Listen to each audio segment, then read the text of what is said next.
Welcome to Bhaskar speaks. நான் இப்போது ஒரு 2 நாள் முன்னாடி ஹோம் பவுண்டுன்னு ஒரு இந்தியன் ஃபிலிம் தான், கரண் ஜோஹருடைய தர்மா ப்ரொடக்ஷன்ஸ்லேருந்து எடுக்கப்பட்ட படம். ஆனால் பேசுகிற லாங்குவேஜ் வந்து இங்கிலீஷ், ஃபுல்லாகவே இங்கிலீஷ் ஃபிலிம்.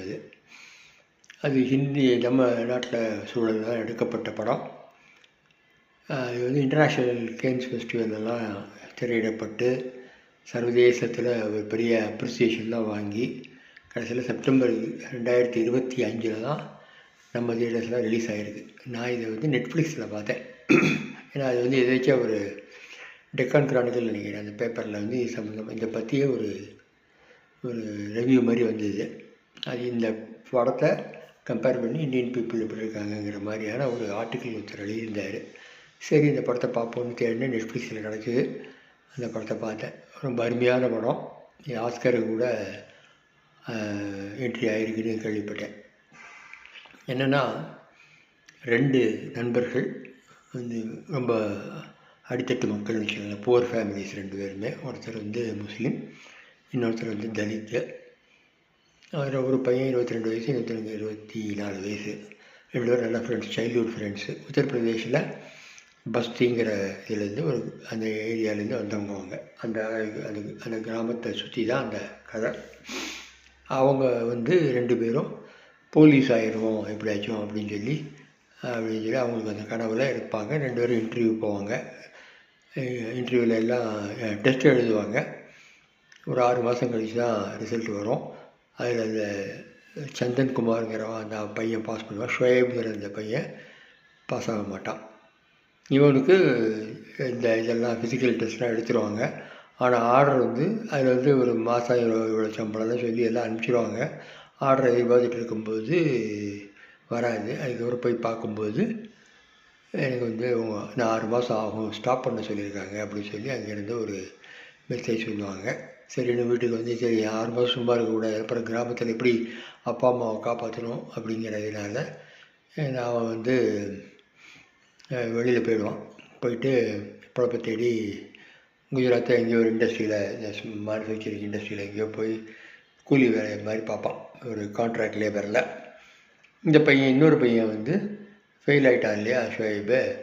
அவன் வந்து ஒரு கம்பெனியில் போயிட்டு இந்த மெசஞ்சர் வேலையெல்லாம் பார்ப்பான்.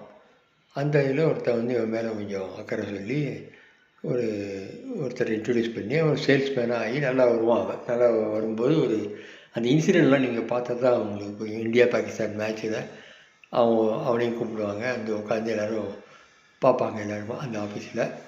அப்போ இவன் வந்து முஸ்லீம்ங்கிறனால பாகிஸ்தானை சப்போர்ட் பண்ணுவாங்க. இவங்களாக ஒரு அனுமானம் பண்ணி அவனை ஒரு மாதிரி சும்மா கிண்டலாக கேலியாக பேசிடுவாங்க. அது ரொம்ப ஹர்ட் ஆகிடும் அவனுக்கு. அதனால் அந்த வேலையை விட்டே வந்துடுவான். அதுக்கப்புறம் அவன் ஃப்ரெண்டு இருக்கான் இல்லையா, அவன்கிட்ட போயிட்டு அவனோட சேர்ந்து வேலை பார்க்கலாம் சொல்லி 2 பேரும் அங்கே போவாங்க. அங்கே போய் இருப்பாங்க.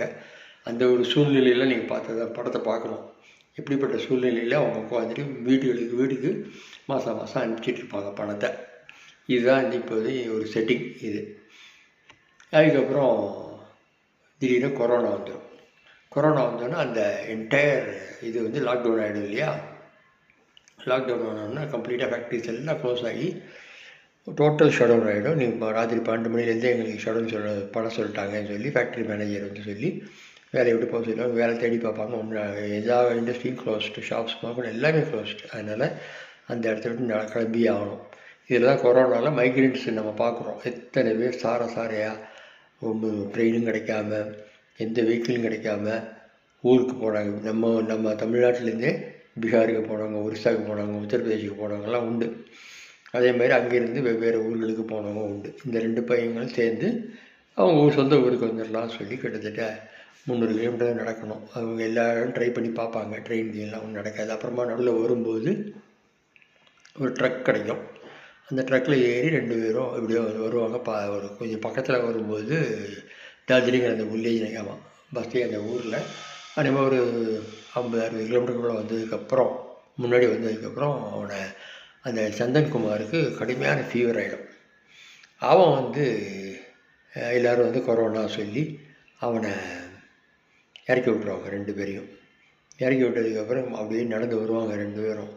அந்த நடந்து வர்றதுக்காக ஃபுல் அண்ட் ஃபுல், ஏன்னா இது வந்து ரியல் லைஃப் இன்சிடென்ட்னு கேள்விப்பட்டேன். இது ஏற்கனவே இந்த கொரோனா பீரியடில் இந்த 2 ஃப்ரெண்ட்ஸ் இந்த மாதிரி யாரோ அந்த தோளில் பேக்கில் போட்டு வீடியோ எடுத்து அதை வந்து வைரல் ஆகிருக்கிறது நான் கேள்விப்பட்டேன். அதெல்லாம் ஒட்டி தான் இந்த படத்தை எடுத்திருக்கணும்.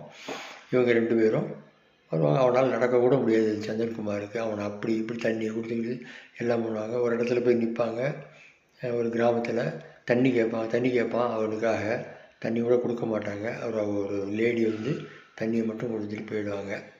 அந்த அளவுக்கு மக்கள் மனசில் எப்படின்னா தங்களுடைய சேஃப்டிக்காகவே இருக்கிறாங்க அப்படிங்கிறது அந்த சீன். நிறைய இந்த மாதிரி சீன்ஸ் நிறைய இருக்கும். அதில் ரொம்ப சட்டிலாக தான் வந்து இந்த சீன்ஸ்லாம் வரும். அந்த வர வழியில் அவனுக்கு ரொம்ப அக்யூட் ஆகிடும். ஒன்றுமே பிரெயின் ஸ்ட்ரோக்லாம் வர அப்புறம் அப்படின்னு சொல்லி அப்புறம் இங்கேருந்து ஒரு ஆம்புலன்ஸை வர வச்சு ஆம்புலன்ஸ் கூப்பிட்டு போயிடுவாங்க. ஒரு ஹாஸ்பிட்டல். அங்கே போனால் அவன் பிழைக்க மாட்டான் அந்த பையன். அப்புறம் அவனை வீட்டுக்கு தெரியாது. அப்புறம் நேராக வீட்டுக்கு போய் அந்த ஆம்புலன்ஸ்லேயே அதனால விட கோவிட் இல்லை 2 பேர். அதான் இங்கே முக்கியமான விஷயம். அவங்க 2 பேரும் கோவிட் கிடையாது. 2 பேரும் கோவிட் நெகட்டிவாக டெஸ்ட் ஆகிடுறாங்க. இது எதனால் வருதுன்னா இந்த ஃபெட்டிக் அங்கே ஏறி நடந்து வந்து அவனால் முடியாமல் தான் அந்த ஃபீவர்லாம் வந்து எல்லாம் வந்து செத்து போயிடுறான். அவன் பிரெயின் ஸ்ட்ரோக்லாம் வந்து செத்து போயிடுறான். இவன் வீட்டுக்கு வந்து அடக்கம் பண்ணிடுறாங்க இந்த பையனை. அதுக்கப்புறம் 6 மாதம் கழித்து வரும்னு சொன்னாங்க இல்லையா. அதுக்கப்புறம் அவனுக்கு அப்பாயின்மெண்ட் ஆர்டர் வருது அந்த பையனுக்கு, சந்தன்குமாருக்கு. இதான் கதை. இப்படி முடியுது அந்த கதை. இது வந்து ரொம்ப ரொம்ப மனசை அப்படியே நெகிழ்விக்கக்கூடிய ஒரு படம்னு நான் நினைக்கிறேன். அது தவிர யதார்த்தமான ஒரு ஃபிலிம், ஒரு ப்ரொபகண்டா இல்லாமல் ரொம்ப யதார்த்தமாக நம்ம எல்லாருக்குமே தெரிஞ்ச விஷயங்களை ஷேர் பண்ணுறாங்க. அந்த மாதிரியான ஒரு படம். நிச்சயமாக நல்ல நம்ம வந்து பார்க்கக்கூடிய ஒரு படம். எல்லோரும் நெட்ஃப்ளிக்ஸில் இந்த படத்தை கண்டிப்பாக பார்க்கணுன்னு நான் கேட்டுக்கிறேன். நன்றி, வணக்கம்.